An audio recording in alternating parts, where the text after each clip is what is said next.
si wote wanaomuita Bwana Bwana watakaourithi ufalme wa mbinguni.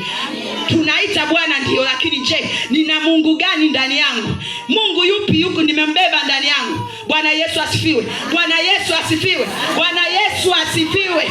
Akapata siri, akajua siri yako, akakurudisha nyuma, akakuangamiza. Ukirudi nyuma anafurahi, wanaweka vikao na sherehe. Tumeshamuweza. Tulijua hatafika mbali, hata simama tena, hata kuja kuinuka, atarudi nyuma tu, hata songa mbele. Lazima tuhakikishe tumemrudisha, kwa sababu anatuharibia vitu, kwa sababu anatuunguza, kwa sababu hatukai kwa raha, tuishi kwa raha. Tutafanya vyovyote tumwangamize. Bwana Yesu asifiwe. Bwana Yesu asifiwe. Bwana Yesu asifiwe. Bwana Yesu asifiwe. Wanatuweka mitego, wanatuma mitego ambayo wewe mwenyewe hujui kuwa hii mtego nimetumiwa.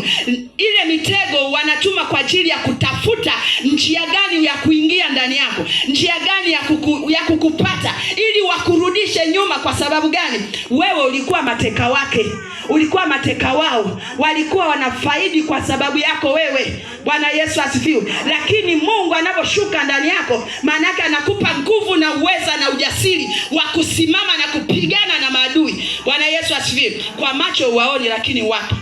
Unaweza ukalala, lakini wenzao wamezunguka nyumba yako, wamekufuata. Bwana Yesu asifiwe. Alafu naomba maombi mepesi, unajiombea maombi mepesi.